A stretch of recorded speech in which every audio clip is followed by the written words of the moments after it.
Hi friends, நம்ம இப்போ என்ன வீடியோ பார்க்க போகிறோன்னா, நான் ஏற்கனவே தோட்டத்தோட வீடியோ போட்டிருப்பேன். மரங்கள்லாம் இருக்கிறது. இது இன்னொரு பகுதி. அது ஒரு பகுதி தான் பார்த்தோம். இப்போ நம்ம இன்னொரு பகுதி பார்க்கலாம். இப்போ கடைசியாக நான் சப்போட்டா மரம் காட்டியிருப்பேன் பாருங்கள். இதுதான். இதுலேருந்து இந்த சைடு அப்படியே வந்தோம்னா இன்னொரு சப்போட்டா மரம் இருக்குது. இது ஏற்கனவே சப்போட்டா பறிக்கும்போது ஒரு ஷார்ட்ஸில் போட்டிருப்பேன் 2 மரம் இருக்குதுன்னு சொல்லி. பாருங்க, இதுவும் இப்போ தான் பிஞ்சு வைக்கிது. நான் காய் நிறையா வந்ததுக்கப்புறம் நான் உங்களுக்கு காமிக்கிறேன். அப்படியே அதுக்கு பக்கத்தில் பார்த்திங்கன்னா இங்கே பிரியாணி இலை செடி வச்சுருந்தோம். நல்லா தான் இருந்தது. அதுவும் ஒரு டைம் ஷார்ட்ஸில் போட்டிருந்தேன். ஆனால் அது என்னன்னு தெரியலங்க, காஞ்சி போச்சு. திருப்பி மழை பெஞ்சதுக்கப்புறம் வாங்கி வைக்கணும். அப்புறம் அப்படியே வந்தோம்னா இங்கே பார்த்திங்கன்னா சீத்தாப்பழம் மரம். இதுவும் அப்படியே பிஞ்சு வச்சுருக்குங்க. குருவியெல்லாம் கொத்திடுது. ஏதோ 1-2 தான் பறிக்க வீட்டுக்கு பறிச்சுக்கிறோம். இதெல்லாம் இன்னும் கொஞ்ச நாள் ஆகணும். அப்படியே இருந்தோம்னா இங்கே ஒரு தென்னங்கன்று வச்சுருக்கோம். இதுவும் இப்போ ஒரு 4-5 மாதம் இருக்குங்க வச்சு. அதுக்கப்புறம் இதுக்கு பக்கத்தில் ஒரு சீத்தாப்பழம் மரம். எல்லாத்துலேயும் பிஞ்சு இருக்குது. கிளிக்கு போக ஏதோ நம்மளும் கொஞ்சம் பறிச்சுக்கிறோம். அப்புறம் இதுக்கு பக்கத்தில் பார்த்திங்கன்னா இது லவங்கப்பட்டை சொல்லுவாங்கள்ல, அந்த மரம் வச்சுருக்கோம். இது காயிற ஸ்டேஜ் வந்தது, அப்படியே தளைஞ்சிக்கிச்சு. பிரியாணி இலை மரம் மட்டும்தான் காஞ்சி போச்சு. திருப்பி பண்ணோம் பார்த்துக்குங்க. இது லவங்கப்பட்டை மரம். இது லவங்கப்பட்டை மரம்.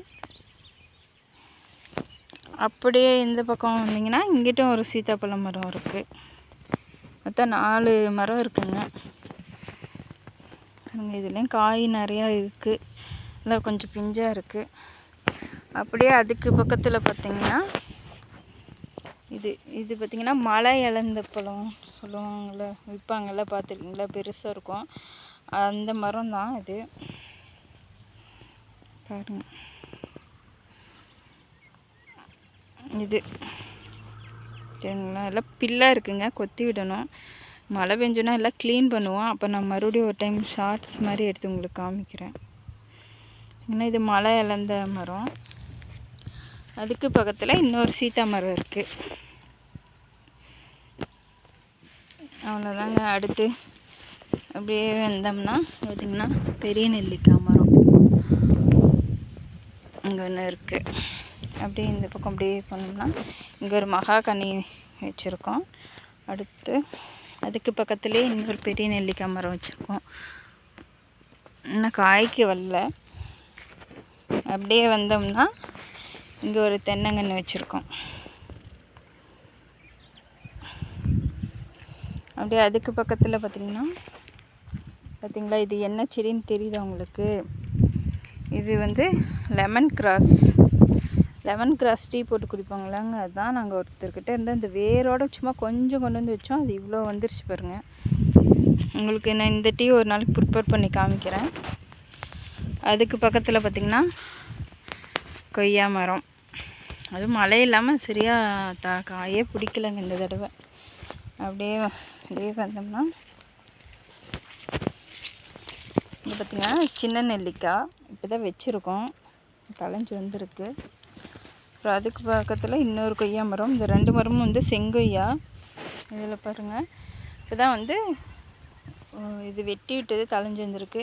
இதுலையுமே சரியாக மழை இல்லாதனால சரியாக காய் இல்லைங்க. ஆனால் முதல்லலாம் நிறையா காய்க்கும். பார்த்திங்கன்னா பிஞ்சு வச்சுருக்குது இப்போ தான். அப்படியே அதுக்கு பக்கத்தில் இந்த பக்கம் பார்த்திங்கன்னா ஒரு தென்னங்கன்று இருக்குது. அப்படியே இந்த பக்கம் வந்தோம்னா இது பார்த்திங்கன்னா இது ஆரஞ்சு இல்லை, இது சாத்துக்குடி மரம். நல்லா தளைஞ்சிருக்கு. இன்னும் காய் எதுவும் வைக்கல. பார்த்திங்கன்னா சாத்துக்குடி மரம். அப்படியே வந்தோம்னா இங்கே பார்த்திங்களா, இங்கே ஒரு லெமன் வச்சுருந்தோம். அது அப்படியே சரியாக வரவே இல்லைங்க.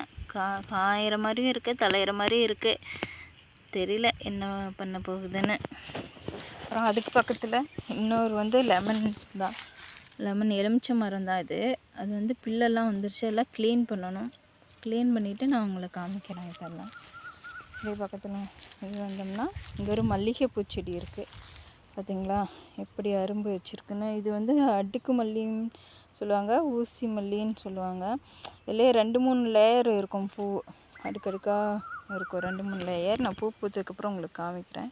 இப்போதான் அரும்பு வச்சுருக்குது. வந்து கருவேப்பிலை கன்று, அது பக்கத்தில் கருவேப்பிலை மரம் இருக்குங்க. விதை வந்து எல்லாம் முளைச்சிருக்குது.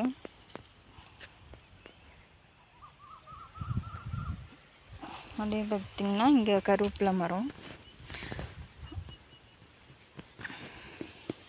அப்புறம் இந்த பக்கம் பார்த்திங்கன்னா ஒரு தென்னங்கன்று. அப்படியே இப்போ கருவேப்பிலை மரத்துக்கு பக்கத்தில் பார்த்திங்கன்னா மருதாணி செடி. மருதாணி செடி இது வந்து சூப்பராக சவுக்குங்க. எதுவுமே வச்சு அரைக்க செலவில்லை, சூப்பராக சவுக்கும். நான் ஒரு டைம் இதை நான் அரைச்சி வச்சு காமிக்கிறேன் உங்களுக்கு. அப்படி இது வந்து இதெல்லாம் பார்த்திங்கன்னா மல்பேரி தலை சொல்லுவாங்களே, பட்டுப்பூச்சிக்கு அதுக்கு மல்பேரி தலை. அது வந்து ஆட்டுக்குட்டிக்காக நாங்கள் வச்சுருக்கோம். எல்லாம் வந்து அதுதான். இப்படி இந்த சைடு வந்தீங்கன்னா முருங்கை மரம் இருக்குது. இருங்க, அன்றைக்கி ஒரு வீடியோ போட்டிருந்தேன், எல்லாம் பிஞ்சாக இருக்குது, குழம்புக்கு கூட காய் இல்லைன்னா. ஆனால் இப்போ பாருங்கள் எல்லாம் முத்திருச்சு. அப்புறம் அதுக்கு பக்கத்துலேயே பார்த்திங்கன்னா ஒரு கருவேப்பிலை கன்று. அப்புறம் இந்த சைடு பார்த்திங்கன்னா ஒரு தென்னங்கன்று வச்சுருக்கோம். இங்கிட்ட ஒரு மகாகனி அப்படியே 2 வச்சுருக்கோம் வரிசையாக. அப்புறம் பார்த்திங்கன்னா இதெல்லாம் வந்து கருவேப்பிலை வந்து விதை விழுந்து முளைச்சிதுங்க. அப்படியே இங்கே பார்த்திங்கன்னா இங்கே ஒரு முருங்கை மரம். இது எவ்வளோ உயரத்தில் இருக்குது பாருங்கள். எல்லாமே காய் நிறையா வச்சுருக்குது. இப்போ போதும் அளவுக்கு காய் இருக்குது. அப்புறம் இங்கே ஒரு முருங்கை மரம் பாருங்க, காய் எல்லாம் எவ்வளோ காய் இருக்குது. எனக்கு பிடிச்சிருக்கு, நல்லா முத்திருச்சு.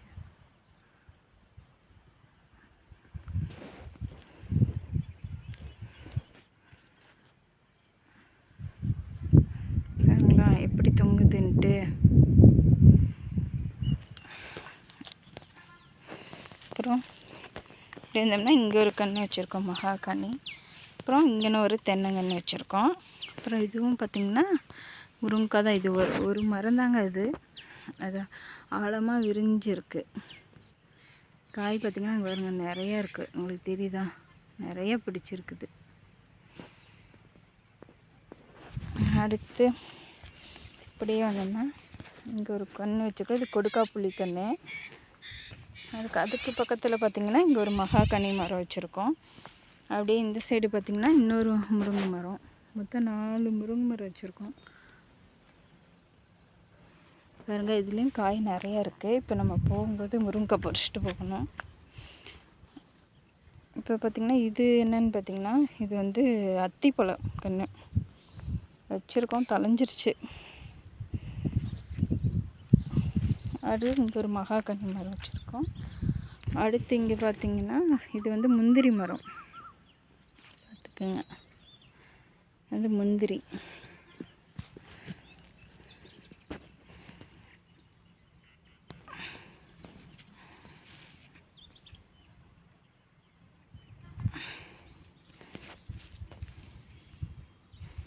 முந்திரி அதுக்கு பக்கத்துலேயே நம்ம அத்தி பழம் மரம் வச்சுருக்கோம். அப்படியே வந்திங்கன்னா இங்கே ஒரு மகாகனி வச்சுருக்கோம். அதுக்கு பக்கத்தில் ஒரு தென்னங்கன்று, இது ஒரு முருங்கை மரம். அப்படியே இங்கிட்ட வந்திங்கன்னா இங்கேயும் ஒரு எலுமிச்சங்கன்று வச்சுருக்கோம், தெரியுதுங்களா. நல்லா பில்லாக இருக்குங்க. க்ளீன் பண்ணிவிட்டு நான் உங்களுக்கு காமிக்கிறேன் இன்னொரு வீடியோவில்.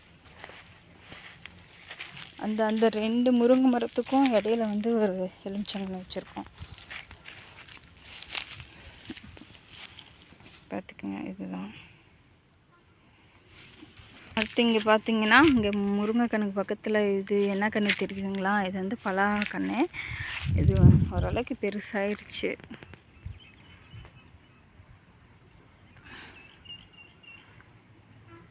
பலாக்கண்ணுங்க, அவ்வளோதாங்க. அதுக்கு பக்கத்தில் பார்த்திங்கன்னா ஒரு மகாகனி வச்சுருக்கோம். இந்த முருங்கை மரத்துக்கும் பலாக்கண்ணுக்கும் இடையில. அவ்வளோதாங்க. இங்கே தோட்டத்தில் இருக்க மரம்லாம் அவ்வளோதான். இந்த வீடியோ பிடிச்சிருந்தா லைக் பண்ணுங்கள், ஷேர் பண்ணுங்கள், சப்ஸ்கிரைப் பண்ணுங்கள். மறக்காமல் பெல் ஐக்கனை கிளிக் பண்ணுங்கள். இதே மாதிரி வந்து நாங்கள் வந்து மழை பெஞ்சதுக்கப்புறம் காடெல்லாம் க்ளீன் பண்ணிவிட்டு செடி இதெல்லாம் ஊனுவோம். அப்போ வந்து நான் உங்களுக்கு வீடியோ போடுறேன். இந்த வீடியோ பிடிச்சிருந்தா மறக்காமல் சப்ஸ்கிரைப் பண்ணிடுங்க. தேங்க்யூ.